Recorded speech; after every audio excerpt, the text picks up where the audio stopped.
A lot of this isn't going to make sense to you, and I'm sorry about that. I'm just going to start at the beginning, with the house.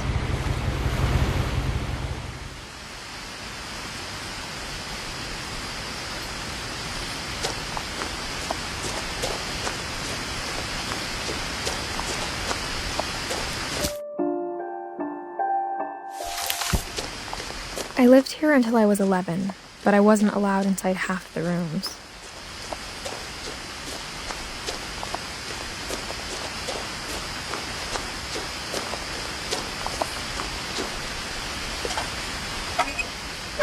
Inside the mailbox were bills from 7 years ago, marked urgent, open immediately.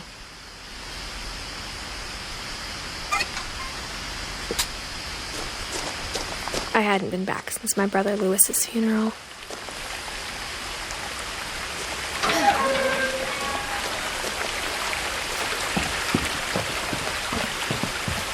In her will, my mother left me a key, but didn't tell me what it unlocked. Maybe she thought I'd know, or she thought that the mystery would be enough to bring me back.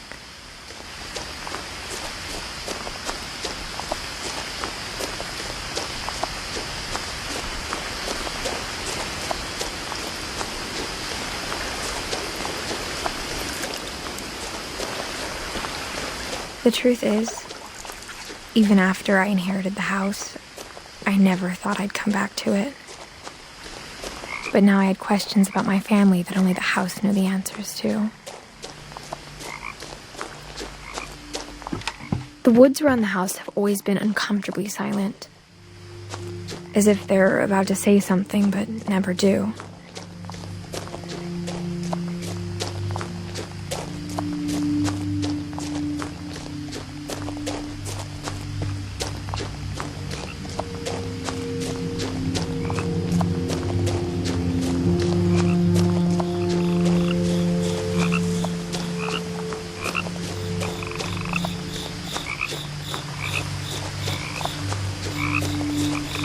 The house was exactly like I remembered it, the way I'd been dreaming about it.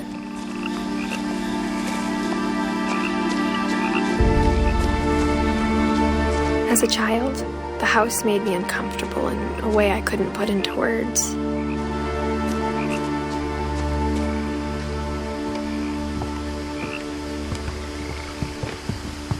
Now, as a 17-year-old, I knew exactly what those words were.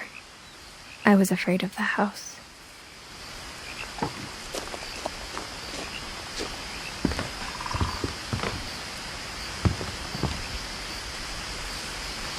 I hoped the key might unlock the front door. It didn't.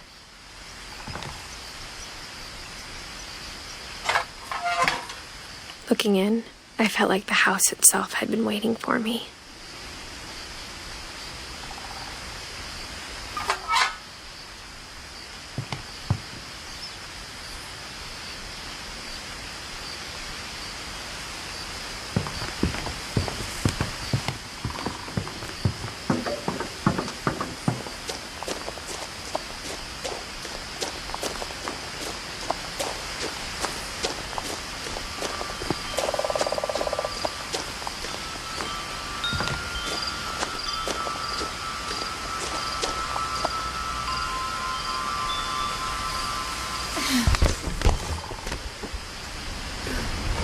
Crawling through the doggy door used to be a lot easier when I was 11.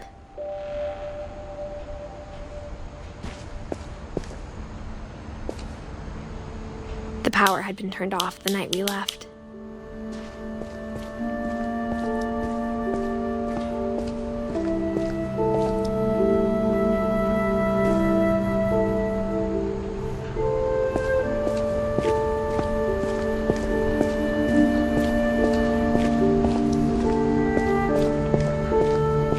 For the first time in years, I felt like I was home.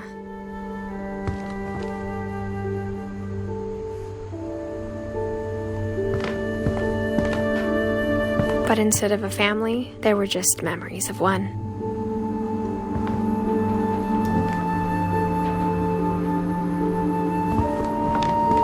Like how only one restaurant would deliver to our house, so we had Chinese a lot.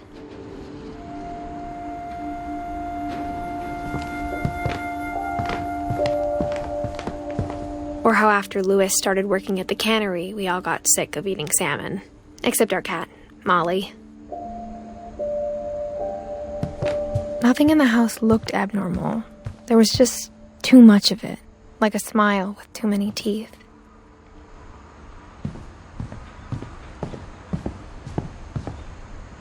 My mom wasn't much of an optimist, but she never stopped believing that my brother Milton was alive.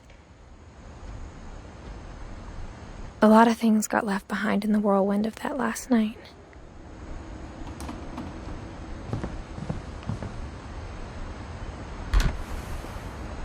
Edie told me once that every Finch who ever lived is buried somewhere in the library.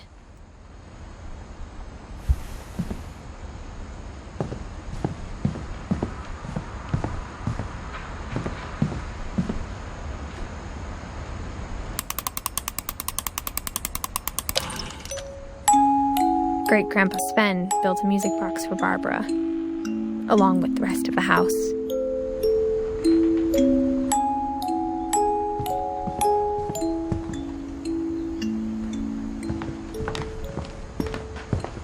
The table was still a wreck from the night we left.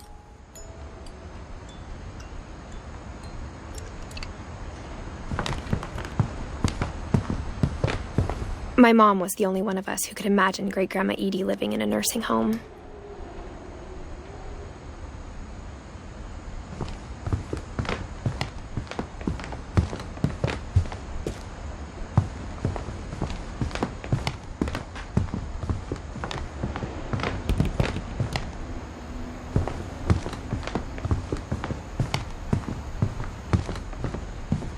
Mom always told me to stay out of the basement, so I wasn't too surprised when the key didn't fit.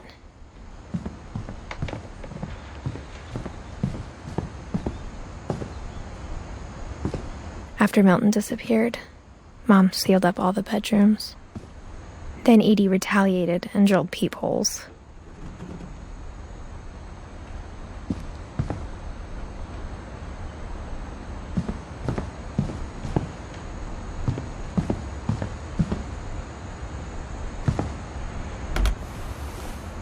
Molly always seemed like a girl I could imagine being friends with, if she hadn't died in 1947.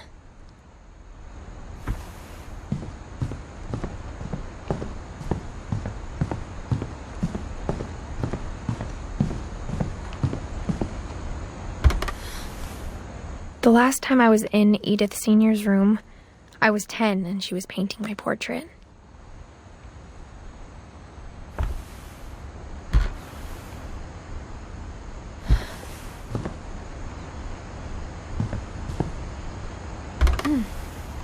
My Grandpa Sam spent 7 years sharing a room with his dead brother, Calvin.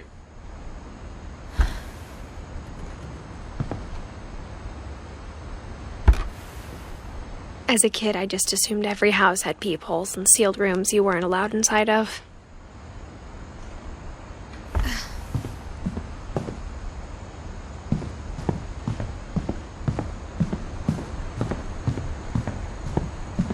Whenever people ask me about my family, the first thing they always want to know about is Barbara.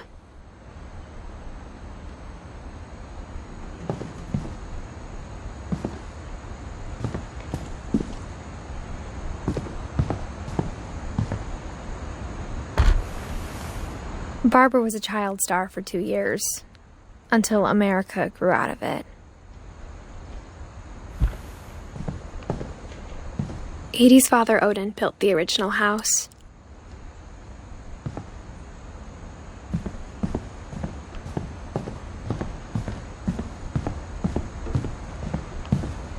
I spent a lot of time playing in Great Uncle Walter's room. I think my mom sometimes regretted not sealing it up.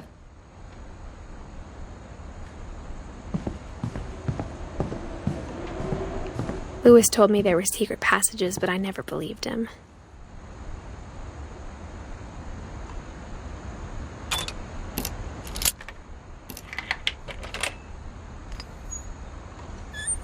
Turns out, my mom was really good at keeping secrets.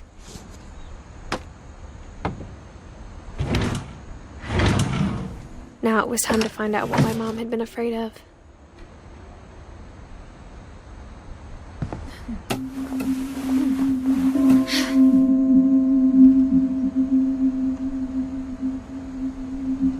From the paintings on the wall, it was clear my brother Milton had been here before me.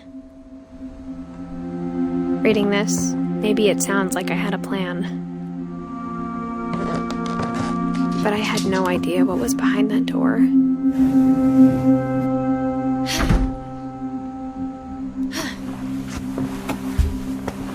Just like I had no idea where all this was gonna lead.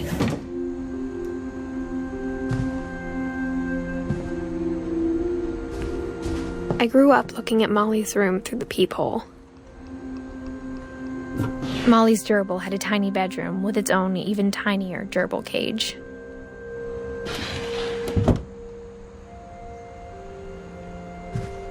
Being inside for the first time, I felt like I'd stepped behind a painting.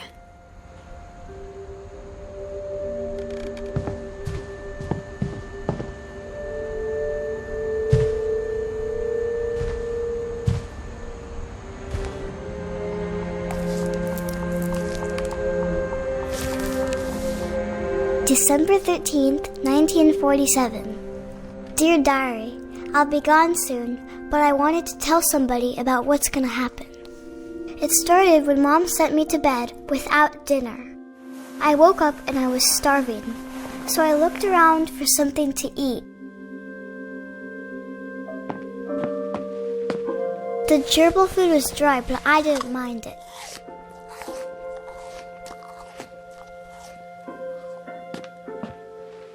My Halloween candy was all gone.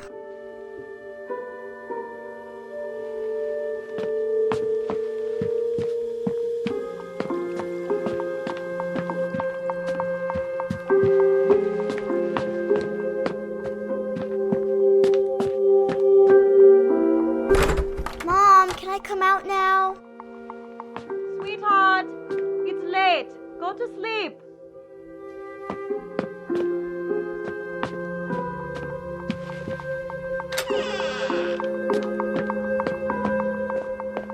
I kept eating and eating.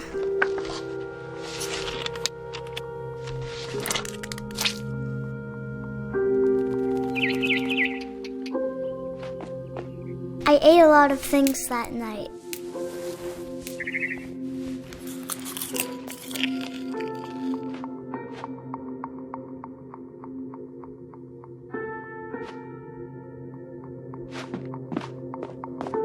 Then I heard chirping outside my window. It was a barn swallow going back to her nest. I reached out for her.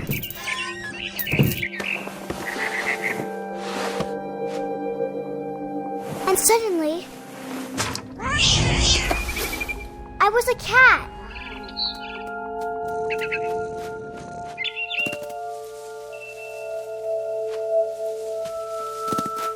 I tried to be quiet, but the bird was really scared.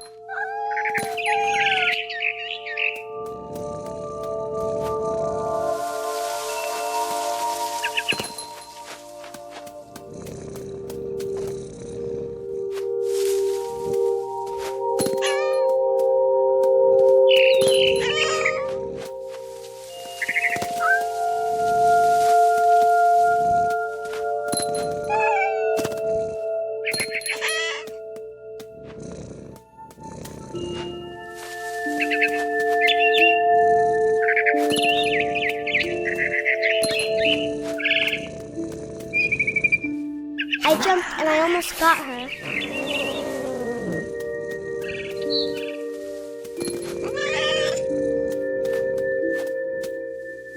I could tell she was getting really tired.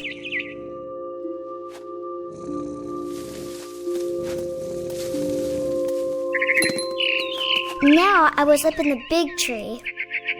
I promised Dad I wouldn't climb it anymore. All I cared about was eating that mama bird.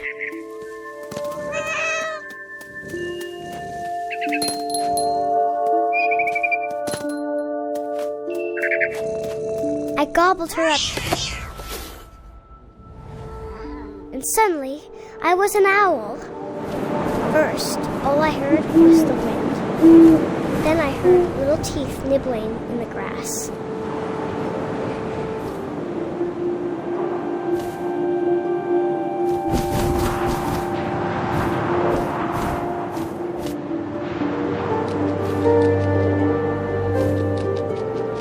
Rabbits.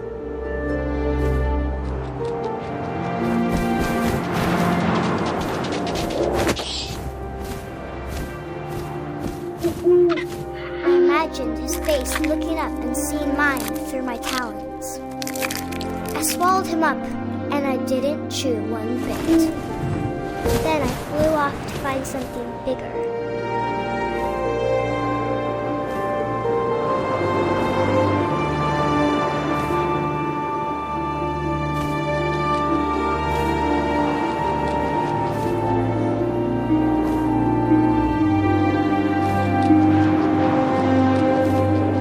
A mama rabbit.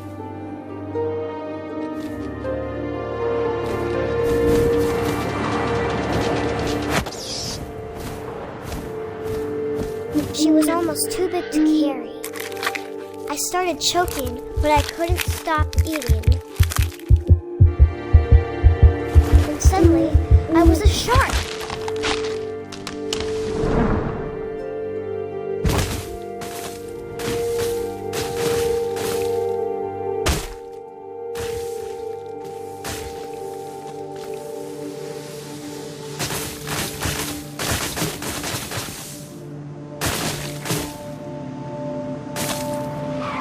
Off a cliff and into the ocean.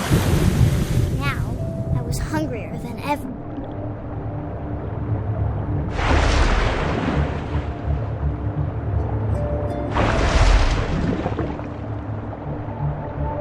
I wanted fat, juicy seals.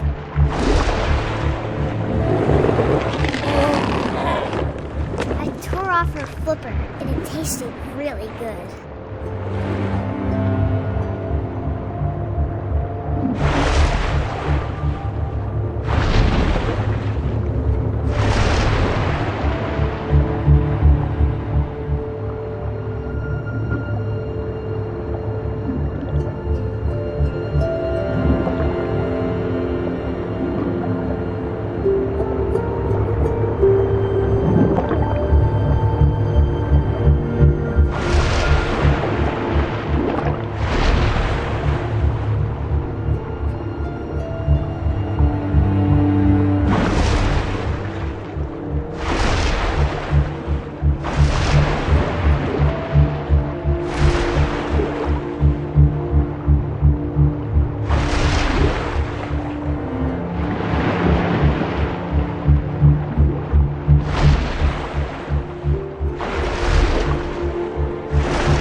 So hungry, I jumped out of the water.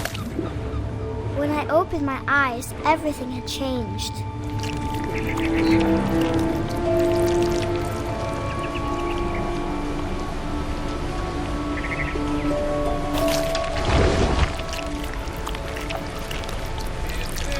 Now I was a monster, and I smelled people everywhere.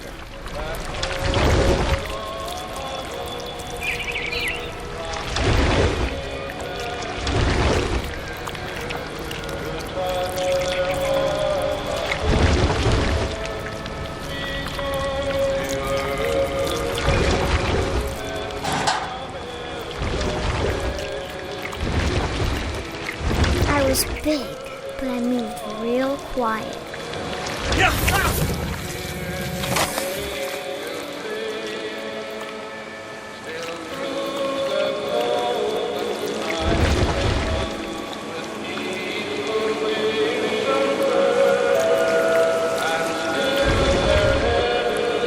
I wanted to stop, but also I didn't.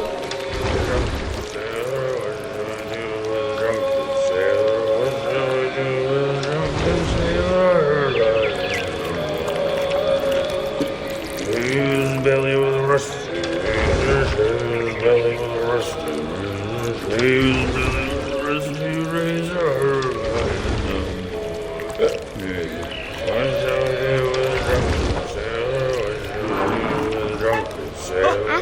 last passenger, I was still hungry. And across the water, I smelled something new. Something I had to have, so I swam towards it.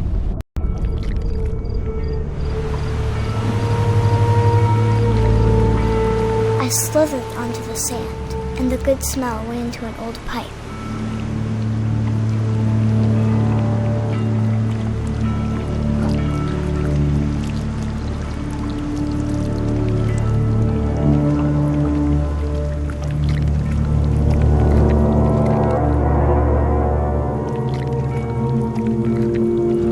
I got closer and closer.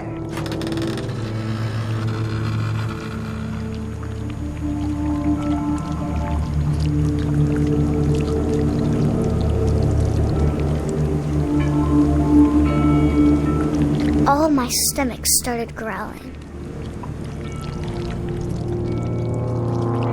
And suddenly, I was me again. I held my breath for a long time, but I couldn't hear anything. I think it's waiting for me to fall asleep. But it's not going to wait much longer. It needs to feed, and we both know I will be delicious.